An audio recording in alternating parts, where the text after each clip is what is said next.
আসসালামু আলাইকুম। আজকে আমি এসেছি কুমিল্লার ক্যান্টনমেন্টের পাশে ব্রাহ্মণবাড়িয়া রোডে ব্রিটিশ কবরস্থানে। এটা মূলত 1939 থেকে 1945 সালে দ্বিতীয় বিশ্বযুদ্ধের চলাকালীন সময়ে যেসব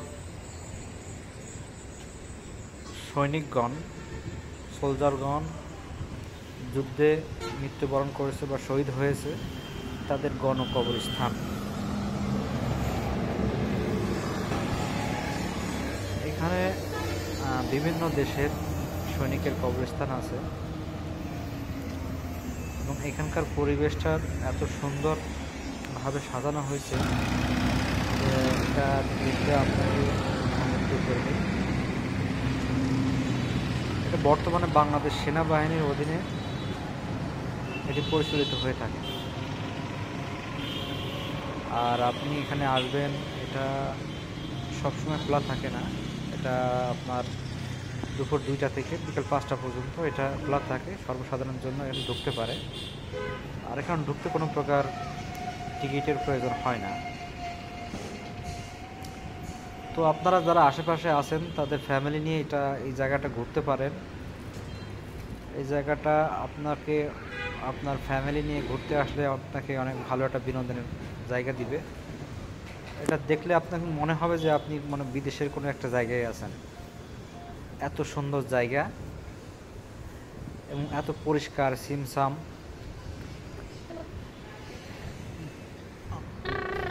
আপনি এখানে আসলে আপনার অবশ্যই ভালো লাগবে। তো ফ্যামিলি নিয়ে আপনারা এখানে আসতে পারেন। তো আমি এটার চারিপাশটা ঘুরে ঘুরে ভিডিও করছি। তো আশা রাখি আপনারা সবাই মনোযোগ দিয়ে ভিডিওটা দেখবেন। তো আমি এক সাইড দিয়ে ঢুকেছিলাম, এটা এক সাইড দিয়ে ঢুকে আরেক সাইড দিয়ে বের হয়ে গেছি। তো আমি চেষ্টা করেছি সকল সাইডগুলো ভিডিওতে কভারেজে আনার জন্য। কতটা পেরেছি আমি জানি না, তবে ভিডিওটা ভালো লাগলে লাইকস কমেন্টস করবেন। আর আপনারা যদি সময় সুযোগ পান আপনাদের ফ্যামিলি নিয়ে এখানে ঘুরতে আসতে পারেন।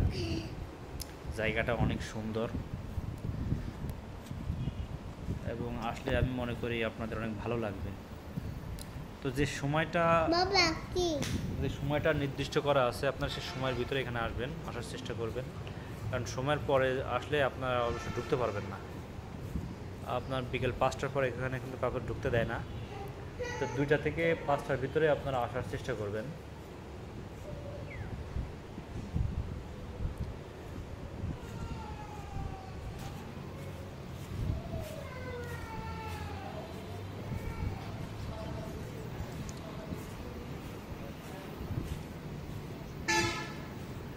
ভিডিওটা কেমন হয়েছে আপনারা লাইকস কমেন্টসের মাধ্যমে জানালে আমি খুশি হব, যার মাধ্যমে ভবিষ্যতে আবার নতুন নতুন জায়গা, দর্শনীয় যে স্থানগুলো রয়েছে সেই স্থানগুলো আপনাদের সামনে তুলে ধরার চেষ্টা করব।